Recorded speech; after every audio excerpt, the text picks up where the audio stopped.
गुरुर्ब्रह्मा गुरुर्विष्णुः गुरुर्देवो महेश्वरः गुरुः साक्षात् परं ब्रह्म तस्मै श्रीगुरवे नमः। गुरवे सर्वलोकानां भिषजे भवरोगिणां निधये सर्वविद्यानां दक्षिणामूर्तये नमः। श्रुतिस्मृतिपुराणानामालयं करुणालयं नमामि भगवत्पादशङ्करं लोकशङ्करं। सदाशिवसमारम्भां शङ्कराचार्यमध्यमाम् अस्मदाचार्यपर्यन्तां वन्दे गुरुपरम्पराम्. We are seeing Shankara Digvijayam, where we've come to the part of the story where Acharya has come to a kshetra called Sri Bali Kshetra, and this happens to be a Vedic village where there are around 2000 families which are regularly performing Agnihotra. They live their life by performing Vedic karmas, and they are living the perfect Vedic life. They're living their life exactly as prescribed by the Vedas. Vidyaranya Swami says, Yasmin sahasradvidayam jananam agnahitanam shruti-pathakanam vasatyavashyam shruti-chodita sukriya sudaksham prathitanubhavam. In this village, 2000 Agnihotris or Vedic scholars are there. And Agnihotram is something that you cannot do alone. So if it has to be done along with a spouse. One Vedic scholar, he keeps jokingly saying, there is Brahmachari Puja and there is Kanya Puja. But after getting married, there is only a separate Suvasini Puja. There is no Grihastha Puja. So for a married man, there is absolutely no respect in the Vedas unless he is accompanied by his wife. There is no Grihastha Puja at all. Either there is a Dampati Puja, where the husband and wife, you do puja to them together, or there is a separate Suvasini Puja, which typically people do during Navaratri. But before marriage, separately Brahmachari Puja, Kanya Puja will be there. But after getting married, for all Vedic karmas, the Grihastha is given absolutely no respect unless he is accompanied by his wife. So from that point onwards, he has to be accompanied by his wife, otherwise he becomes unfit to perform any Vedic karma. So Agnihotra is done by the Vedic couple together. It cannot be done individually by the scholar alone. So they're performing all of that, and there is a scholar in this village who has everything. He's a very well learned person. He has everything in life, but only problem is his child does not speak. He has a small child, not troublesome, but he just doesn't respond to anything. He's very quiet, keeps to himself, hasn't spoken a single word. You give him something to eat, he'll eat. Otherwise, he'll be sitting in one corner staring into blank space. They tried everything they can to make him speak, but he just doesn't respond to anyone. But he's very harmless also. He doesn't go trouble anyone, he doesn't do anything. But that's what they're worried about. He doesn't do anything. He's quietly sitting. No movement, no emotions that they can see. Is he happy? Is he sad? It's always that same blankness that nobody is able to understand. But beyond that blankness, those eyes have a kind of vastness that they're not able to understand. So they tried everything that they could, and the boy just didn't respond. So now what did they do? They found out that a great Acharya Purusha is coming to town. So they thought, let us take this boy to that Acharya and see if something works out. Maybe that Acharya will be able to tell us what the problem is, or if there is something else that we can do to make this boy speak.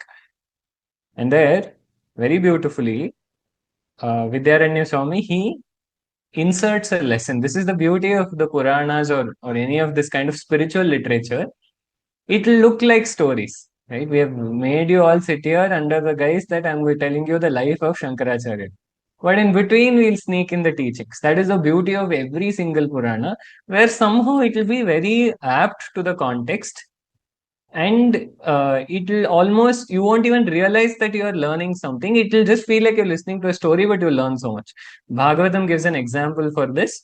Bhagavatam speaks about Vedic karma. It says, Bhagavatam says, Vedic karma is done for the sake of Chitta Shuddhi, but Phalashruti or a certain karma phala is promised. This is like hiding a medicine inside sweets to give it to a child. So the medicine by itself will be a little bitter, so the child will run away. So what do? Wrap it in something that the child really loves and then give it. Packaging and marketing. That is what our rishis have also done. Where if we directly tell Vedanta, Dharma, all of this, people will run away. So they'll just tell you, okay, come sit down. I'll tell you one story about Shankaracharya.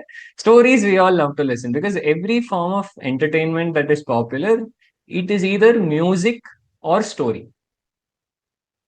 One of these elements have to be there. Sometimes music also has some story attached to it. But through dance also, most of the time you're conveying stories. Drama is stories. Movies are stories. TV series is a story. Books are stories. So any form of entertainment, things that we willingly go towards, it has an element of music or it should have an element of story, without which we will go nowhere near it. So, what the rishis did in the middle of these stories, they have inserted very beautiful life lessons for us. What is the lesson here? Vidyaranya Swami could have simply said, so the father took the son and went to see Acharya. But he adds one sloka there. न शून्यहस्तो नृपमिष्टदैवं गुरुं च यायादिति शास्त्रवित्स्वजं सोपायनः प्राप गुरुं व्यशिश्रणते फलं न नामास्य च पादपङ्कजे. Yes, but him being a Vedic scholar, he knows that while going to meet the king, or while going to the temple, or while going to meet your guru, you should not go with an empty hand. And all these three people, if you notice, the guru, the king, and the your Ishta Devata, they have nothing to gain from it. But why do you still take it? It is a token of respect more than anything else. It is not that by the puja that we do or the flowers that we put, Bhagavan is gaining something. It is just that it is our way of expressing gratitude for Bhagavan. So puja, for whom are we doing? For our sake only we are doing puja to Bhagavan. It is not for Bhagavan's sake. Bhagavan stands to gain nothing from the puja that we do, nor if we skip puja, Bhagavan doesn't have anything to lose. But we have something to gain or lose there.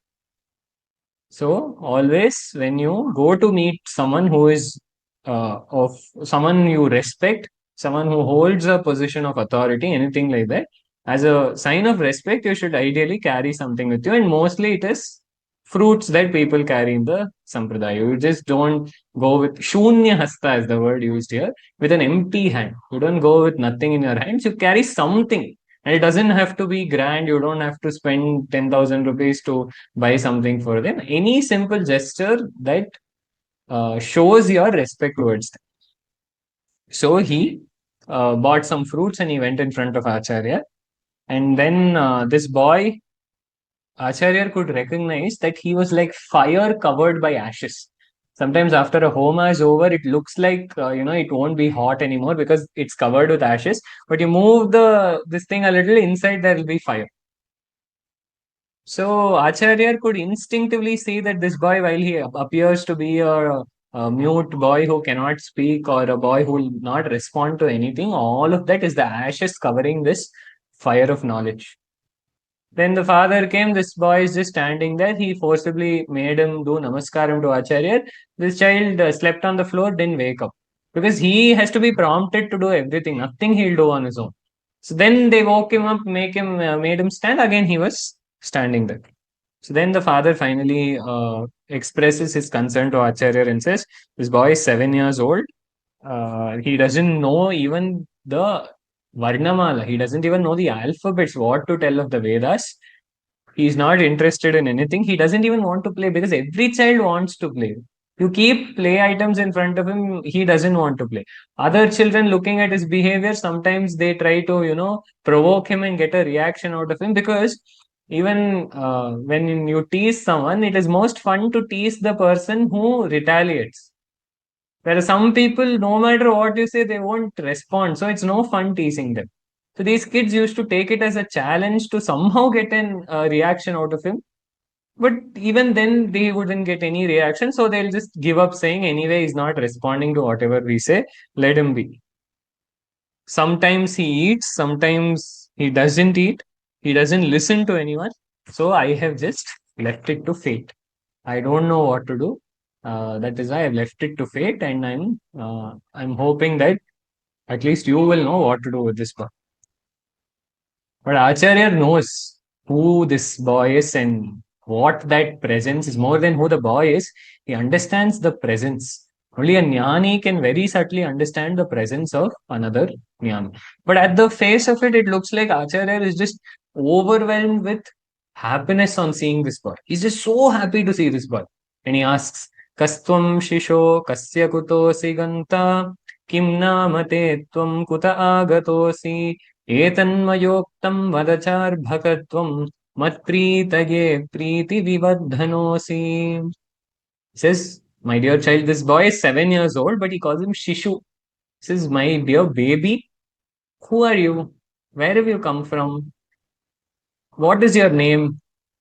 All of this he asks. Etanmayoktam vadacha arbhakatvam. Again, arbhaka also means baby. So even though he's talking to a 7-year-old child, he's addressing him with so much affection as a baby, saying, my dear child, my dear baby, where are you from? What is your name? Where have you come from? Where are you going? When I look at you, my heart is just filled with love. So please, for my sake, tell me who you are. And for the very first time, the boy sees someone. Because just because your eyes are open doesn't mean you're seeing. It happens to us. Sometimes we are lost in thoughts and we're just staring into blank space. We don't realize who is standing in front of us. This boy has been like that since birth. Since birth, even though physical forms are appearing in front of his eyes, he has never applied his mind to even try to understand who is this person. Only when the mind follows the eye, then you recognize the person. If you're just zoned out and you're staring into a crowd, you might know 10 people in that crowd, but you will not recognize them, remember their names. Nothing will happen. You're just looking into that vastness. But for the very first time, this boy came out of that antarmukhata. His mind, ever since he was born, was absorbed inwards, and for the first time, that Chaitanya which he was experiencing within came out as the Guru. There's a shloka which says, Antash Chaitanya Rupena Guru Rupena Yo Bahihi. That Chaitanya which shines within your heart, it is the same Chaitanya that appears outside as a Guru. Even in Tamil, Kaivalya Navanitam, there is this shloka where the Shishya looks at the Guru and says, ஐயனே எனதுள்ளே இருந்து அநேக ஜன்மங்களாண்ட மெய்யனே உபதேசிக்க வெளிவந்த குருவே போற்றி போற்றி. He calls him Ayya, which is a very respectful term. He says, எனதுள்ளே இருந்து அநேக ஜன்மங்கள் ஆண்ட மெய்யனே. You have been my antaryami for so many janmas. So you have been within me all this time, but how have you come? Upadeshikka velivanda guruve potri. He says, but to do jnanopadesha, because from within you are not able to do, you have come outside, taken a form to remind me of my true nature. So this little boy recognizes the sannidhi that he is in, and he recognizes that Paramapada, that Vishnoriyat Paramam Padam. The Vedas say it is the highest state. It is the Paramapada of Vishnu. This boy was always focused on that, but then he realized that it is that same Chaitanya that has come outside as the Guru. So for the first time, he sees someone. For the first time, he mentally registers that there is someone standing in front of him. For the first time, he mentally registers that this person has asked him a question. And for the very first time, there is a sankalpa within him to answer this question. And then the answer that he gives is what is remembered throughout history. He gives a spectacular answer that throws everyone into a surprise. He says, Naham manushyo na cha devayaksho na brahmana kshatriya vaishya shudraha na brahmachari na grihi vanastho भिक्षुर्न चाहं निजबोधरूपः निमित्तं मनश्चक्षुरादित् प्रवृत्तौ निरस्ताखिलोपाधिराकाशकल्पः रविर्लोकचेष्टा निमित्तं यथा यः स नित्योपलब्धिस्वरूपोऽहमात्मा यमग्न्युष्णवन्नित्यबोधस्वरूपं मनश्चक्षुरादीन्यबोधात्मकानि प्रवर्तन्त आश्रित्य निष्कम्पमेकं स नित्योपलब्धिस्वरूपोऽहमात्मा मुखाभासको दर्पणे दृश्यमानो मुखत्वात् पृथक्त्वेन नैवास्ति वस्तु चिदाभासकोऽधीषु जीवोऽपि तद्वत् स नित्योपलब्धिस्वरूपोऽहमात्मा यथा दर्पणाभाव आभासहानौ मुखं विद्यते कल्पनाहीनमेकं तथाधिवियोगे निराभासको यः स नित्योपलब्धिस्वरूपोऽहमात्मा मनश्चक्षुरादेर्वियुक्तः स्वयं यो मनश्चक्षुरादेर्मनश्चक्षुरादिः मनश्चक्षुरादेरगम्यः स्वरूपः स नित्योपलब्धिस्वरूपोऽहमात्मा य एको विभाति स्वतः शुद्धचेताः प्रकाशस्वरूपोऽपि नानेवधीषु शरावोदकस्थो यथा भानुरेकः स नित्योपलब्धिस्वरूपोऽहमात्मा यथानेकचक्षुः प्रकाशो रविर्न क्रमेण प्रकाशीकरोति प्रकाश्यम् अनेकाधियो यस्ततैकः प्रबोधः स नित्योपलब्धिस्वरूपोऽहमात्मा विवस्वत्प्रभातं यथा रूपमक्षं प्रगृह्णाति नाभातमेवं विवस्वान् यदा भात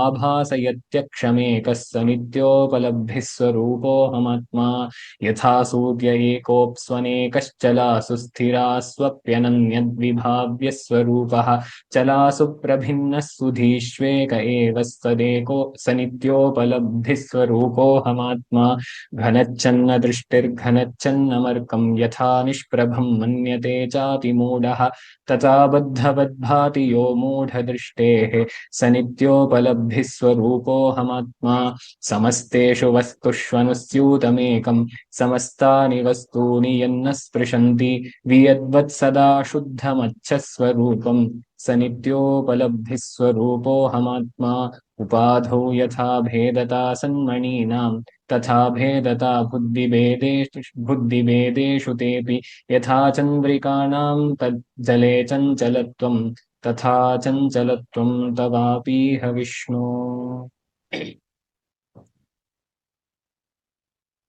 It is one of the most spectacular replies given to the question, who are you? And the only person who has given a reply like that before is Acharya himself.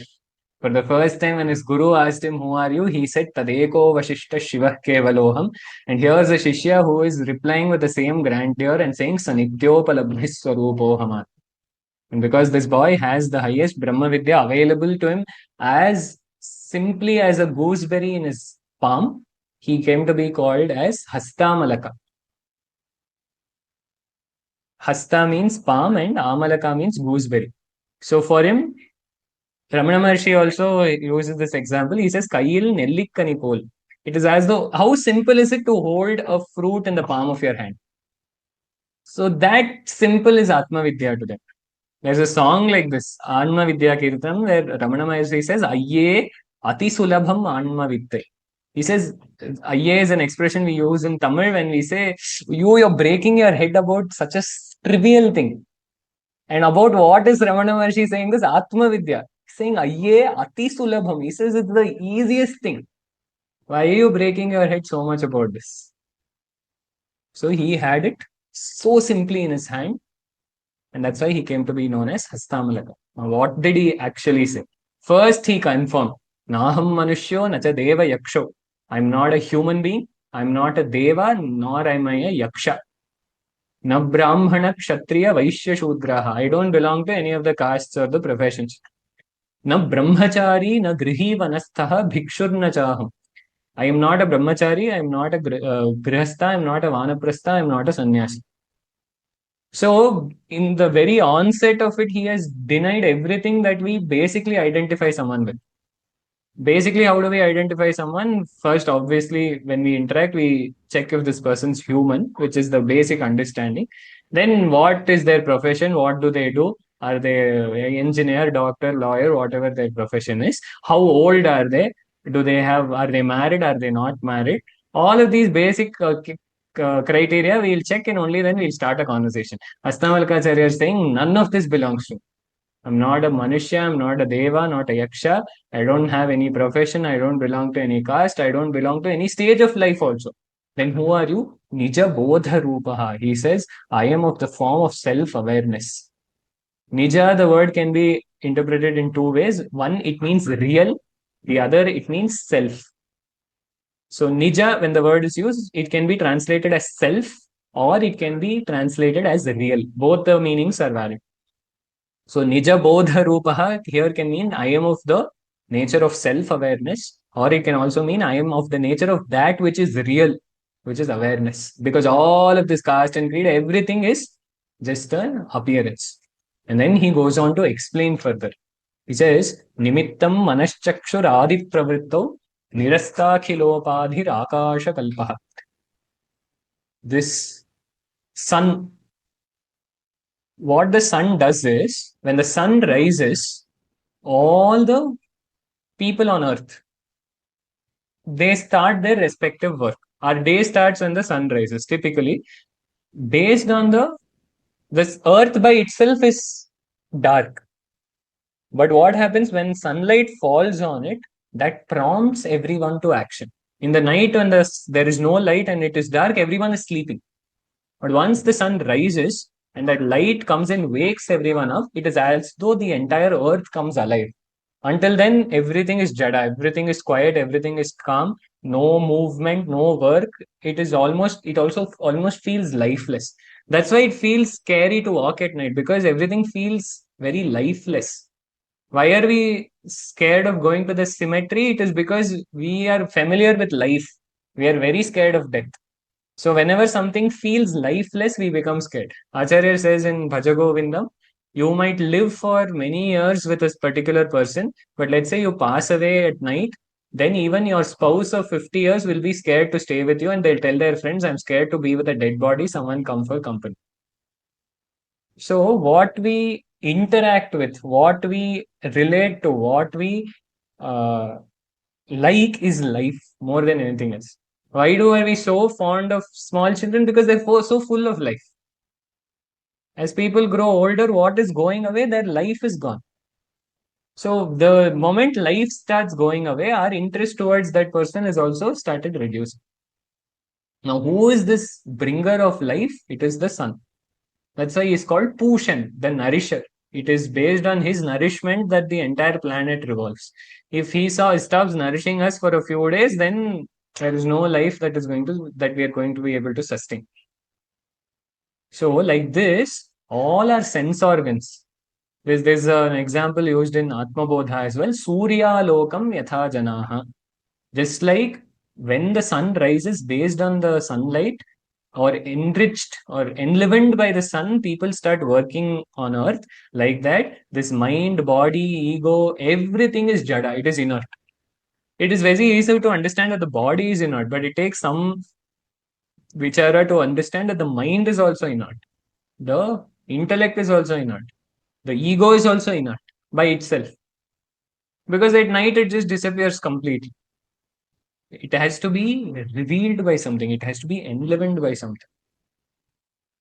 So when this light comes, when this light of consciousness shines, only then all of this becomes living. Otherwise, it is dead. What is the difference between a living body and a dead body? The living body has an ability to reflect this consciousness. The dead body has lost the ability to reflect that consciousness. That's all.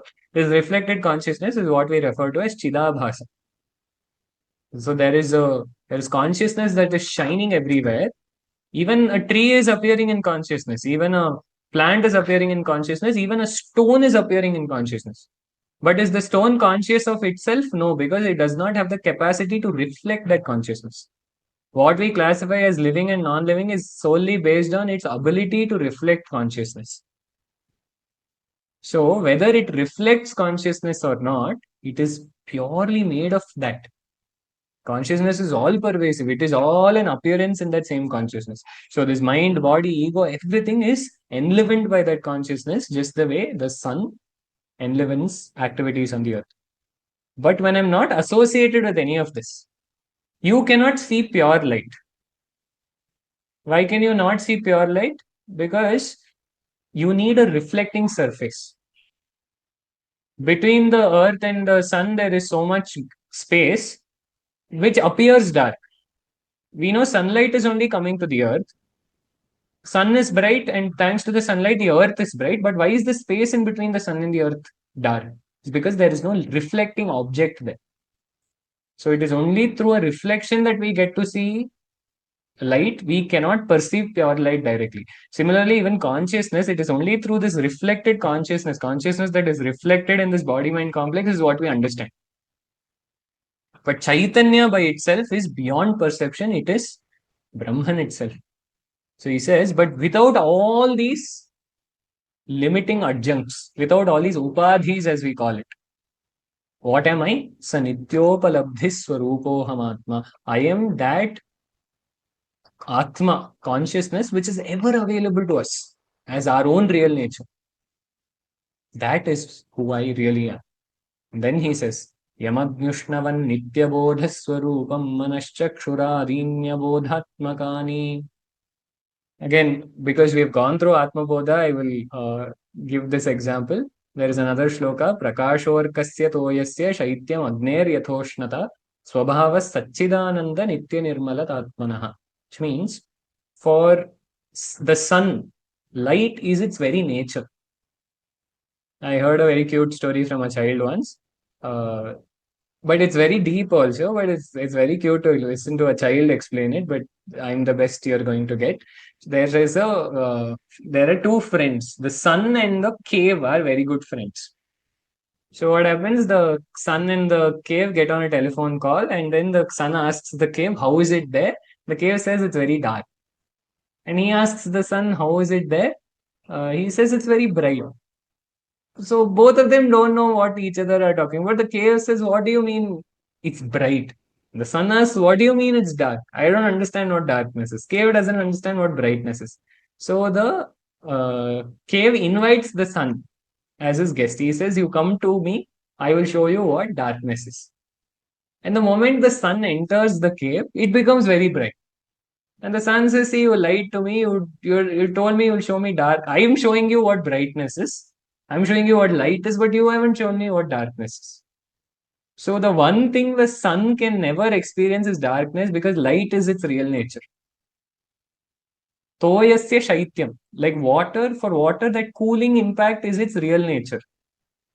If you can have boiling water, but where did the water get its heat from? From the pan. Where did the pan get its heat from? From fire. And you leave it as it is, it will become cold again. But on the other hand, for fire, heat is its real nature. Water got its heat from the pot got its heat from the fire, but where did fire get its heat from? Fire is the intrinsic quality of heat. It is not borrowing heat from somewhere. Just like the sun is not borrowing light from somewhere. It is a self-luminous object. It illumines everything and it illumines itself. You don't need another torchlight to illumine the sun. Saying, okay, sun is lighting everything up, let me light up the sun. You don't have to do that, because sunlight is self-luminous as well.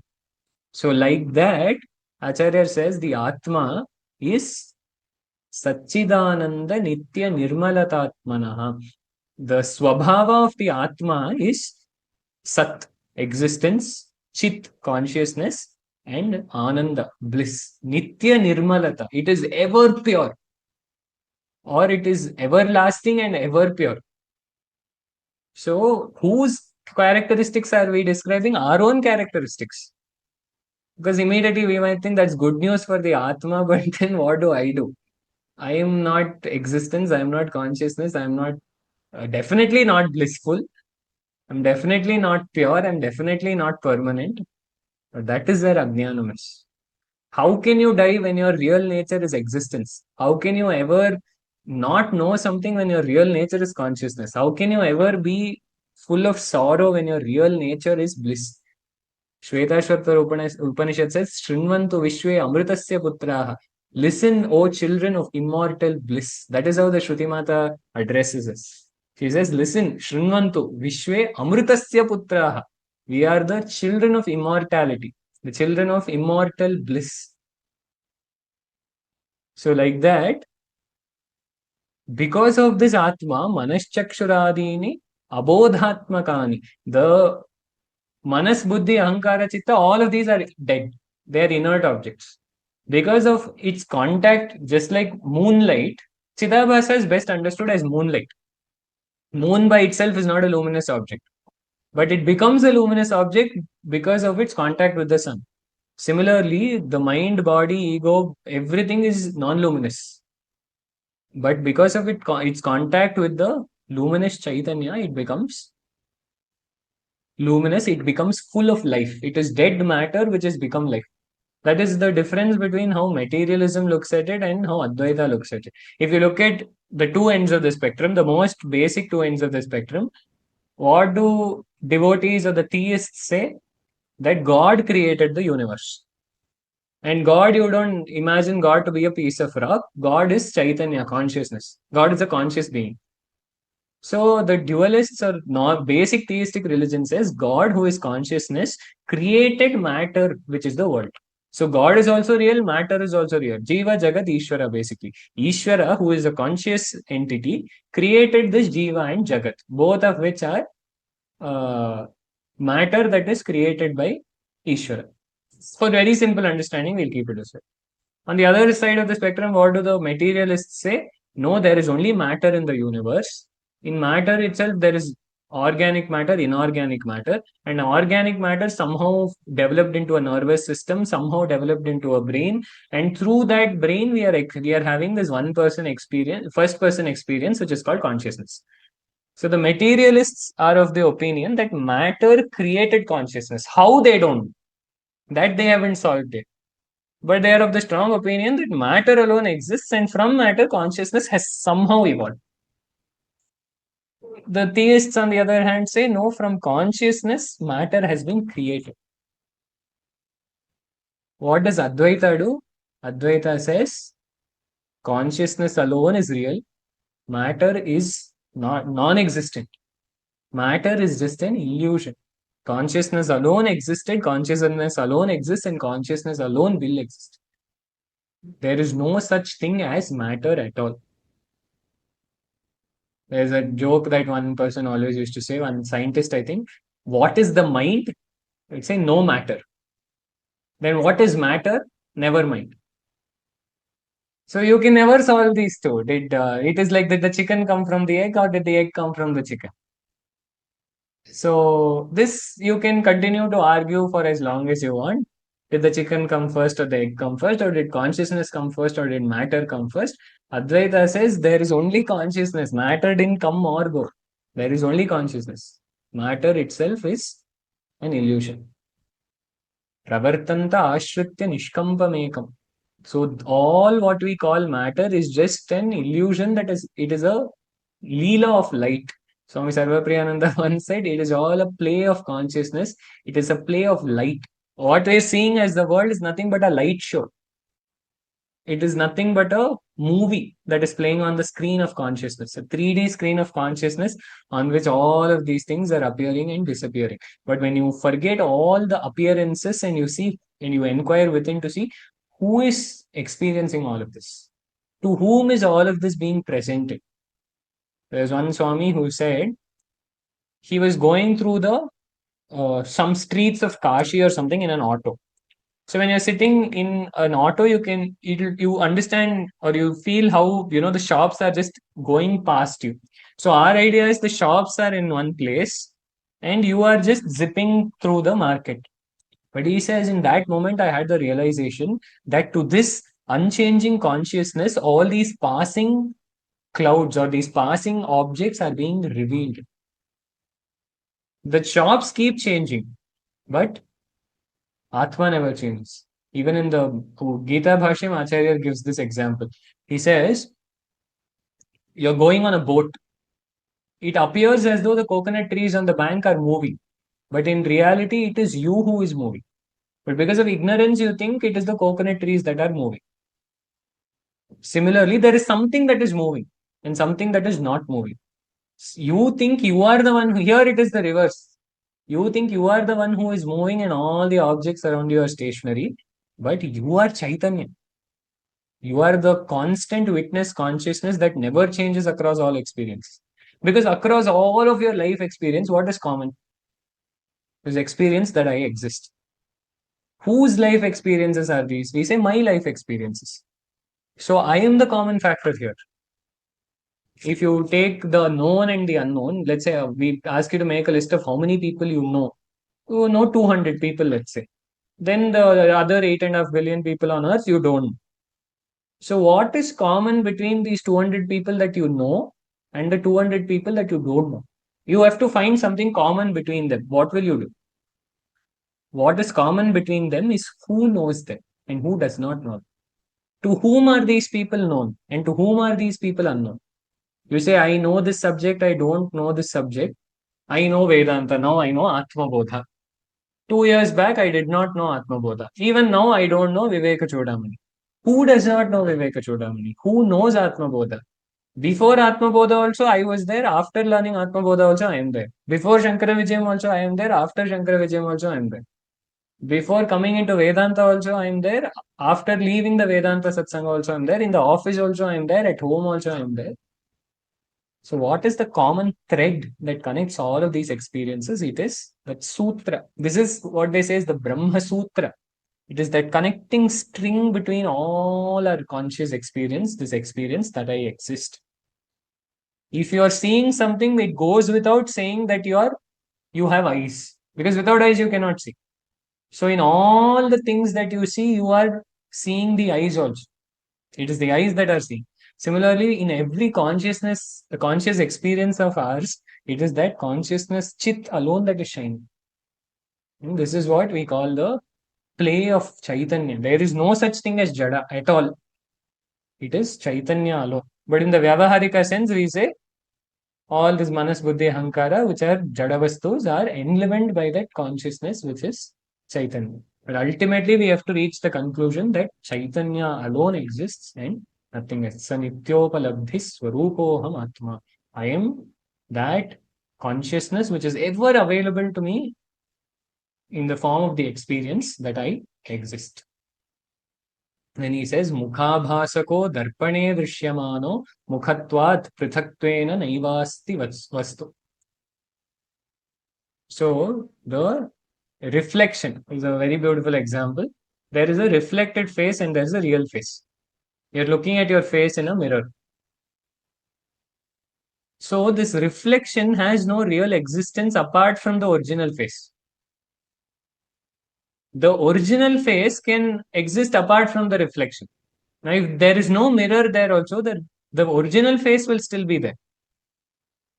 But if there is no mirror, the reflection will no longer be there. So, the reflected face is nothing but the Jiva. The original face is nothing but the Paramatma. If we have to take the Jivatma and Paramatma is different, in what sense can we accept it? The Jivatma, we can say, is just a reflection of that Paramatma. Now, initially, why do we classify them as Jivatma and Paramatma? Because we see two. We walk into a room, there's a person standing in front of a mirror, we see that person's face and we see the reflection of their face. So, because we see two faces now, it is important to clarify and say original face and reflected face. But once you take the mirror away, you don't go around referring to your face as your original face. Nobody goes to someone and says, how does my original face look today? Because it is understood that in the absence of a reflection, it is original. There's no need to clarify it. When there's a reflection appearing, you have to clarify because there are two now, or many, if there are many mirrors. So you say, okay, there is this, these are all reflected faces, this is my original face. There is no reflection only. You will not have to qualify it as an original face. And Swami gives another example. He says, if there are many Ramas in a village, then you have to qualify that Rama and say Rama who is a farmer, Rama who is a potter, Rama who is a blacksmith. Like this, you have to qualify. In the same class in school, let's say there are two people with the same name, only for them initials will be used.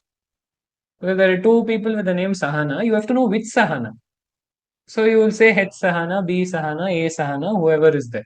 But for the rest of the class, the teacher is not going to use initials unless there are two kids with the same name. So if there is no two, there is no confusion at all. So once you have understood that there is only Chaitanya, there is no reason to qualify it as a Jivatma or a Paramatma. There is only Atma. This qualification of original and reflected gets struck out. What remains is the face. Now, many people think, oh, by not saying Paramatma and only saying Atma, you are not being very respectful. But it sounds even funnier when you have to refer to your face as the original face. By referring to this, when I stop referring to this as original face, does it reduce the originality of it? Does it make my face inferior in some way? Does it, change my skin tone, or does one eye pop out? Nothing like that happens. It is the same original face that is there. But because there is one, I don't have to take the pain of saying original face, original face, original face every time. So Advaita says you don't have to qualify it. Once you understand it is only one. Once you are under the illusion that there are two, a child might look at the mirror and think some other child is there. There are two children in this room. But an adult knows there is only one person in this room. So the adult doesn't think there are two children and cook meals for two children. The adult knows there is only one child. Like that, the jnani knows there is only one, so he doesn't have to qualify it and say Jivatma, Paramatma. He just says Atma. That's what Hastamalaka Acharya says here. He says the reflected face has no existence from apart from the real face. You remove the reflection, the real face still exists. But you remove the real face, the reflection cannot exist. Like that, all of these reflections have as their substratum this original Atma Chaitanya. In the absence of that, none of these reflections are possible. But even when all of these reflections go away, that Atma Chaitanya is still there. And how do we know this? Every day in deep sleep, we experience this. Ideally, we only during our waking day, state, how do we know that we are alive and sound? Because we see, hear, taste, smell, and touch. If sensory perception stopped and mental activity stopped, if consciousness was produced by brain matter, then we shouldn't even know what is happening. We should completely be unaware. But there is some awareness that exists in deep sleep also, because of which we wake up and say, I slept happily. So, who is this I? Who experienced the joy of deep sleep? My guru says this is one of the most powerful tools for nididhyasana. Every day after you wake up, sit for a moment and think, who was I before I woke up? What was I? I can only see that there was a certain happiness there. There was a certain joy, ananda there, and I was there. I experienced that happiness. Pragaswapsamiti prabodha samaye yapratyabhignayate. I was the one who experienced the happiness. So I was there, I as happiness itself, but none of these things were there. My favorite food wasn't there, my favorite person wasn't there, my favorite TV show wasn't there. None of this was there, but I was there and I was very happy. So who is that I? Where is that I? Now where is that I who was there in deep sleep?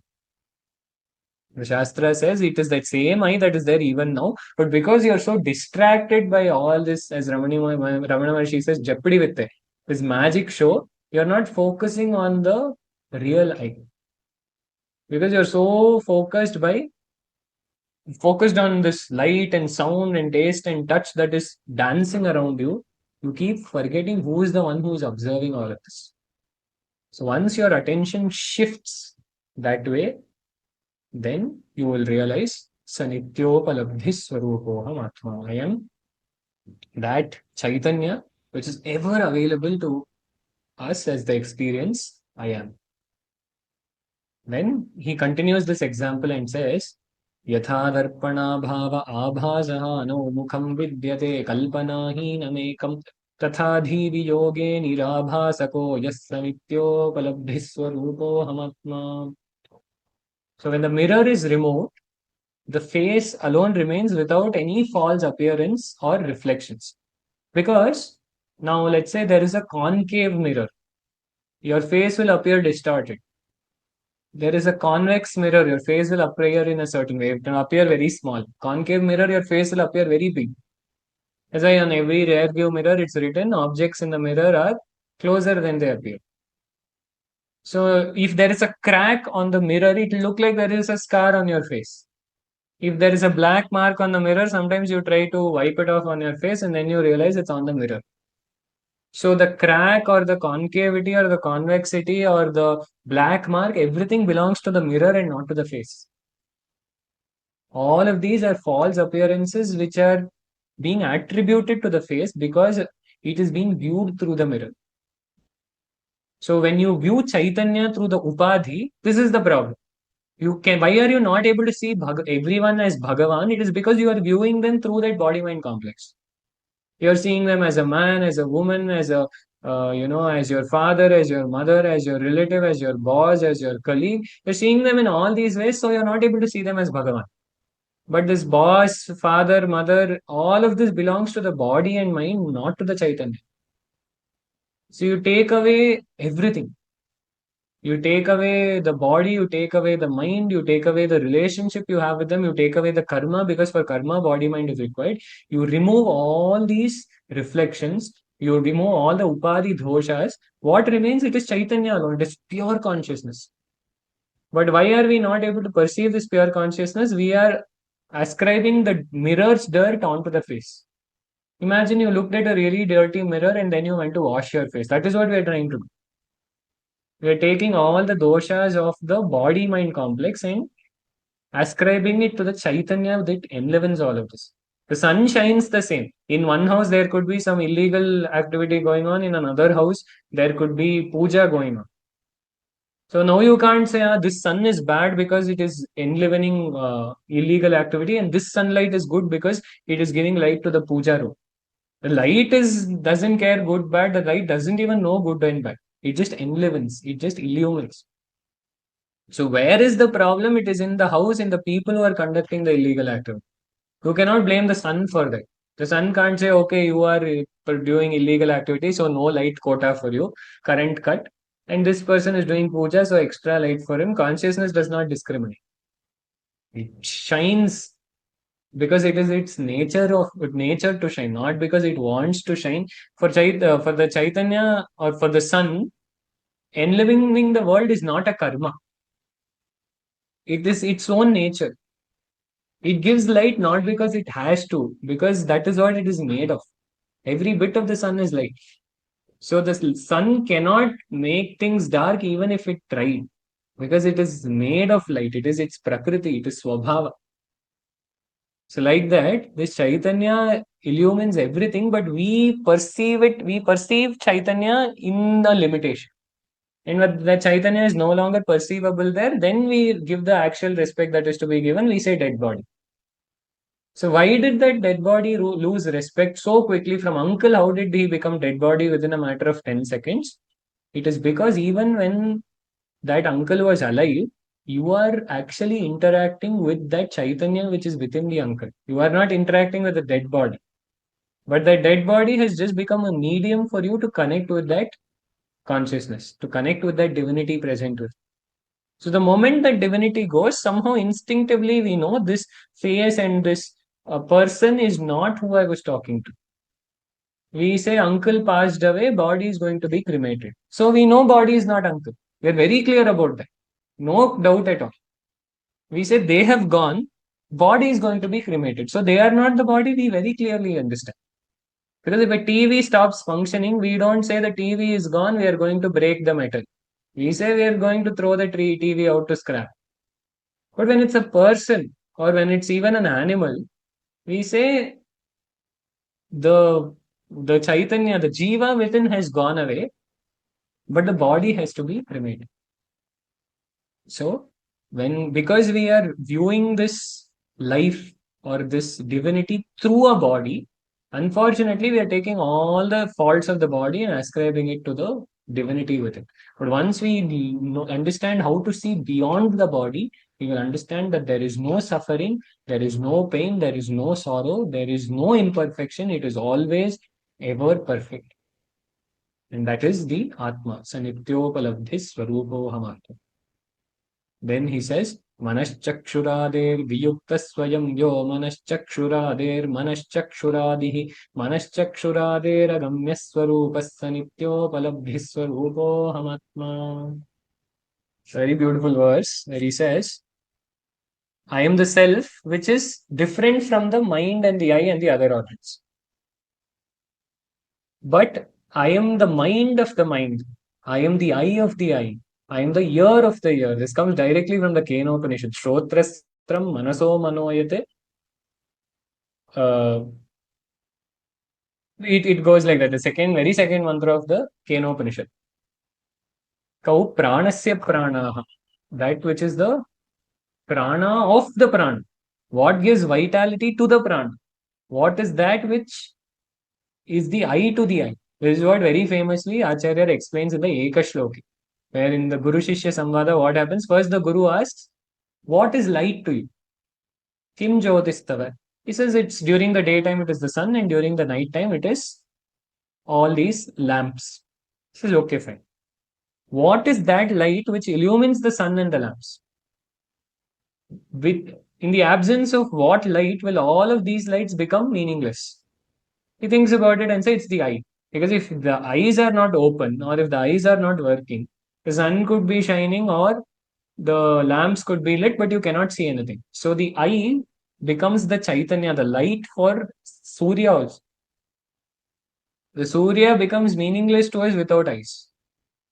Then what is the principle that illumines the eye? It is the mind. What is the principle that illumines the mind? It is the buddhi. What is the principle that illumines the buddhi? Finally, he says, Tatra aham. He says, it is the experience that I am, I exist. This I amness. It is very hard to translate to English. In Sanskritam, we simply say astitva, the feeling of existence, the feeling that I am.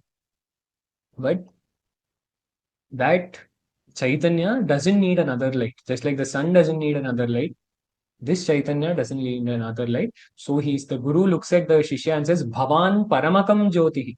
You are the greatest light. Because you are the light that is illumining all of this. You illumine the buddhi, then the buddhi illumines the mind illumines the eye, then the eye illumines the sun illumines the object. So there's so many layers going deep, but at the deepest level, who is there? It is the Chaitanya. Who is experiencing all of this? Who is that? To whom is the sun visible?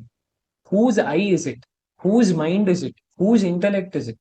And Swami says the only question in spiritual life you have to ask is to whom? There is no why, there is no how, there is no what. There is only one question in Jnanam that you have to ask: to whom is all of this happening? To whom is it happening? Then the first natural question will be to me. Who is this I? Who is this I when I'm awake? Who is this I when I'm asleep? Who is this I when I'm dreaming? Who is this I when I'm in office? Who is this I when I'm at home? At home, I'm a mother or a father. At office, I'm an employee or a boss. And then at a social gathering, I'm whoever they want me to be. At a family function, I'm an uncle, I'm a brother, I'm a nephew, I'm a grandfather, I'm everything all at once. Who is this I who is the grandfather to a child and a father to a slightly more grown person, a brother to a person the same age, a nephew to an even older person? Who is this I? So you take away the nephew and the grandfather and the father and everyone, does this I disappear? No, it doesn't. It's still there. The state of dream, when all of these people are gone, something you're entering a different world altogether, that I is still there. When we were children, our experience of life was so different, but we say I was a child. When we were young adults, we say I was young. When we grow old, we say I am old. So body is constantly changing. Mind is going through Jagrat Swapna Sushupti. Body is growing old. Relationships are coming together, falling apart. You change jobs, you change countries. You go to Mars and you live if you want, but you cannot change the eye. This is the realization that Eckhart Tolle had, the author of The Power of Now. He was going through a very difficult time in life, and he one day woke up in the middle of the night and said, I cannot put up with myself anymore. And then he suddenly had this question. He says, wait, I just said I cannot put up with myself anymore. So who is this I who is putting up with the other I? Because if I say I can't, I'm done dealing with you, there have to be two of us. I am done with you. But when I say I am done with myself, who is this I who is done with another I? And in that moment, instinctively, I had this realization. And one Swami puts it very beautifully. He says, at that moment of realization, the infinite I gobbles up the limited I. Because you understand that the infinite I is always observing as the Sakshi. And this ego, limited I, is constantly putting its head and making everything about itself. At one point, when the sadhana is arrived, that infinite I will just come and gobble this up. Until there is no you left, there is no he left. Acharya says to his guru, Na shastram, na shasta, na shishyo, na shiksha, na chatvam, na chaham, na chayam prapanchaha. Swarupavabodho vikalpa sahishnus tadeko vashishta shiva kevaloha. He says there is no ruler, there is no law, there is no teacher, there is no taught, there is no you, there is no I, there is no he. Because we function in three persons: first person, second person, third person. But without the first person, you cannot have a second person. Without the second person, you cannot have a third person. So you can remove the third person anytime. You can remove the second person anytime, but the first person you can never remove. Well, that is the Sakshi. When you say do the Neti Neti in Vedanta, you keep saying not this, not this, not this, not this, not this. Then what are you left with? Are you nothing? Because you can anything that comes up, you say not this, not this, not this, Neti, Neti, Neti, Neti, Neti. You keep discarding everything away. Then am I going to end up with Shunya? Am I going to end up with zero? Then one Mahatma said, no, you can never end up with zero because there is one thing you cannot negate, which is the negator. There is someone who is saying not this. Kenopanishad is so bold so as to say, Nedam yadidam upasate. Kenopanishad says, it is not that which you are worshipping also. Because in that stage, when you have to go beyond bhakti also to get this jnanam, it says, Tadeva Brahma Tvam Vidhi. यद् वाचान अभ्युदितं येन वाग अभ्युद्यते तदेव ब्रह्म त्वं विद्धि नेदं यदिदमुपासते. It says it is not that which speech can reveal, but it is that by which speech itself is revealed. Know that to be Brahman. It is not something that the eyes can see. It is that because of which the eyes can see. It is not an object of perception. It is that which enables the eye to see. It is not something that you can hear about. It is that which enables the ear to hear. It is not something that you can capture with the mind. It is that which enables the functioning of the mind. Tadeva Brahmatvam Vidhi Nedam Yadidam Upasate. Just you are worshipping something as an object, even that is not the Brahman that you're looking for. You have to go beyond that at some point. So, who is this I? That is what we have to dive deep within and inquire. Beyond a point, you can ask as many doubts as you want. You can try to rack your brain and trying to, put all these concepts in place. You can make a flow chart that says Jagrat, Swapna, Sushupti. You can make a flow chart that says Annamaya, Pranamaya, Manomaya, Vijnanamaya, Anandamaya, Stula, Sukshma, Karna, Sharira. Then Stula Sharira is Annamaya Kosha. Middle three koshas are Stula, Sukshma, Sharira. All of this we can do. But even that will become Nedam Yadidam Upasati. Your notes are not Brahman. The concepts that you have intellectually understood is not Brahma Vidya. The Granthas that you are reading is not Brahma Vidya. Ramana Maharshi says, the Atma is within the Panchakoshas, books are outside the Panchakoshas. How will you ever find your answer if you keep looking in books? But books are also important. Why? Because something has to turn us inwards. That is why we say all of these are vibhutis. Because all other forms, even that Upasya Devata, that Swami for whose darshan we have gone all the way to a Tirtha Kshetra, the moment we see that Swami, we close our eyes. Because he himself is saying, Nedam Yadidam Upasate. My dear child, don't get distracted even looking at me. Close your eyes and look within yourself. This is the Upadesha that every Archamurti gives you. Every Swami in every temple is giving you this Upadesha. Every day you go into the puja room, you have the most beautiful photos of Bhagavan. What do? Go there, sit and close your eyes. Because that Bhagavan himself is saying, my child, close your eyes. Don't look at this form and get distracted. Even yesterday, while speaking about the Bhagavad Gita, not yesterday, few days back, Vishwarupa Darshana Yoga, there was finally the conclusion of that.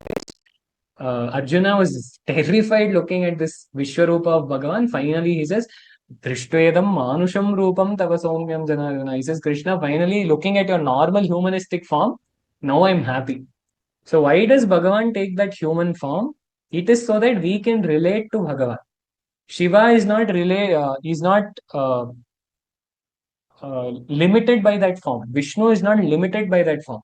Ganesha or Saraswati are not limited by that form. But if they show the Vishwarupa, we will faint on the spot. Arjuna himself is shivering over there. He says, Bhavan Ugra Rupa, who is this person? I don't recognize anymore.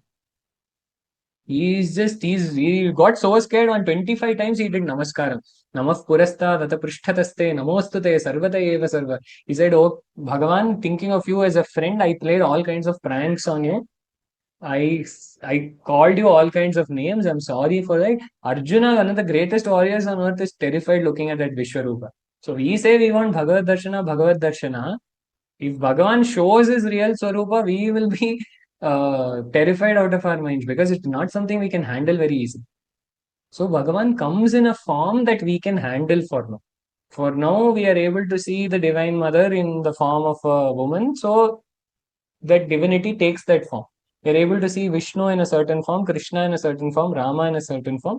So that divinity takes that form. But that divinity is never ever limited by that form. You cannot say Vishnu must only live in Vaikuntha. If he shifts to Kailasa, he is no longer Vishnu. We don't have the right to imprison Vishnu in Vaikuntha or Shiva in Kailasa, or say only if he looks like this, if he's Pitambaradari, only is Krishna. If he's wearing something else, he's not Krishna. All of this we don't have the right to judge. So beyond that upasya muti, because beyond that namarupa, while for bhakti all of that is important, we have to understand the chaitanya beyond this. This is, we can say, a very special upadhi. We look at each other with this limited body. We try to imagine Bhagavan with a body with special powers. But even that body endowed with all special powers is an upadhi. Beyond that, Ishvara Upadhi also, when you are able to see Bhagavan, what is there? There is no I, there is no you, there is no he. Sanityopalabdhi swarupoham atma. He'll continue this in the next satsang. हृदयकुहरमध्ये केवलं ब्रह्ममात्रं हि अहमहमिति साक्षादात्मरूपेण भाति हृदि विषमनसा स्वं चिन्वता मज्जता वा पवनचलनरोधात् आत्मनिष्ठो भवत्वम्